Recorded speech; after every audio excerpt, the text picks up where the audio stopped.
just like that kid on that day on the Arsenal defeat said, we don't want this shirt. We want you to fight for our shirts. I don't think in this match these players need any motivation. The manager needs any motivation. Go there and put at least a display. You're playing a really good side, but at least go there and do the basics of football, which you were not able to do. That was embarrassing, and I maintain it. Pochettino needs to be sacked. But if you think that Pochettino is still the biggest problem, not this players, not this ownership, then I have nothing more to say, because in this video I'm going to expose our problems and show you why Aston Villa are better than us. And when you use Aston Villa as an example, that at Aston Villa these things has happened, so why not at Chelsea? I think that's where it's a bit of bollocks, and you need to see and go in detail what's really happening at Aston Villa.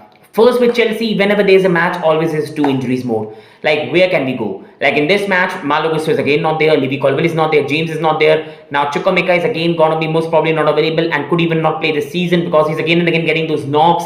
Then again, you all know Sterling is not there in this game. There are all same problems, the injury you can see on the list, and again is the same old problem. No midfield backup, no attacking right full back, and attackingly we don't have a creator, and again it's all dependent on Cole Palmer. Cole Palmer or nothing. That's what we've become. And these injuries are not at all helping. Pochettino needs to be investigated, his training matters, or the medical staff, what's really going on. So again, it's the same old problem, what to discuss in this. And as for our opponents, Aston Villa, they've done really well this season. Fantastic team, fantastic manager, and a well-built team, well-built structure. The difference between Aston Villa and our team, because 2 years back we were at this level, you cannot beat this strong. The problem is our approach was scattergun approach, everything at once.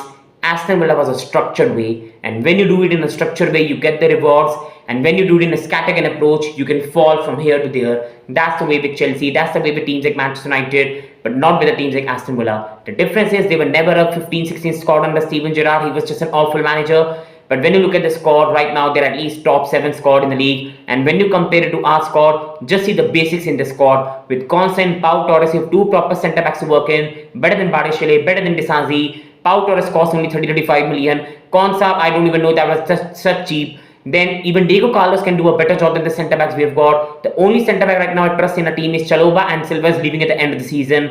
Dean is better than any left back we have got. Mourinho is better than any left back we have got. The only player I can make a case for is Gusto.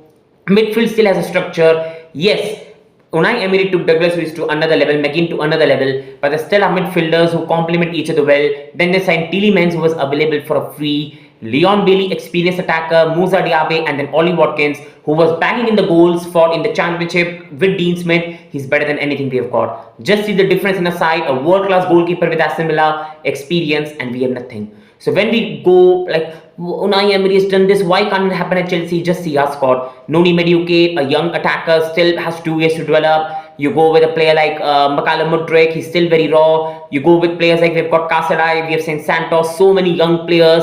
Disasi, not good enough. Bardeshele is still very young, and you compare it to the Aston Villa squad. Like, just see the approach we have done, the scattergun approach we have done. We have a lot to learn. And in this transfer market and in this match, we have to get it right. The ownership need to put their ego away and get it right. This season, we have to end it nicely so we can get Europa League qualification, because that will give us another way to qualify for the Champions League. And then in the summer, we need to rectify mistakes.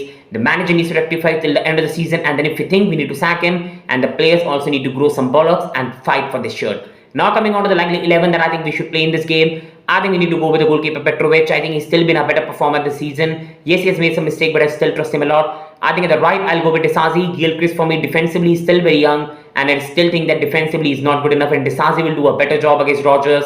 Then at the left, I think it's going to be again Cucurella. We have no other option. With Chalobah Silva back in this game, finally having a settled partnership, and they both were absolutely enormous against Manchester City. Then it's going to be Caicedo, Gallagher. I think I will love to go with the midfield 3 of Caicedo, Gallagher, Casadei, because Palmer is better from the right side, and I think Madueke, when he plays on the right, he takes the right position away from Palmer, and Palmer is more effective from the right wing. I will not play Madueke and instead have Caicedo, Gallagher, Casadei in a 4-3-3 formation. But we all know the manager won't play Casadei for some reason, and it's going to be Caicedo, Gallagher. But still, I think they can complement each other well.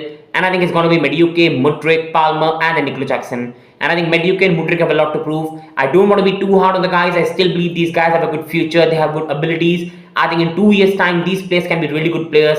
But the reality is, we signed 2 players who right now are not good enough for a side that wants to finish in the top 4 in the Premier League. They both are still very raw. They still have a lot to learn. But Chelsea took the scattergun approach, paid the money, and want immediate results. and that's not going to happen. This is why we need to do sign experience, but we did not. But if Madueke Mudryk can end the season well, they can build their confidence, and with adding much more experienced player in the summer, getting it right, we hopefully can get the club back on track. And Nico Jackson, this is a player I have a lot of patience for. I still back him. I still believe in his abilities. Such a good player, good holder play, good dribbler, good passer. But I cannot excuse any player who has a free goal in front of him and he is hitting it in front of the goalkeeper. That is bad. You can play on the left wing, shadow striker, a striker. You need to finish that. So when Nico Jackson is to improve that, as much as the attitude you've got off the field, on the field, shushing the fans, use that to improve your mistakes and improve for the fans and this badge. Because I know he does care. He's a player who plays with passion on his sleeve. Show it on the pitch. And Cole Palmer, world class, talented, and carrying the team. And again, he has to do it all on his own. So hopefully he can do that. With Aston Villa, not going to discuss much, but Aston Villa is going to be Konsa, Torres,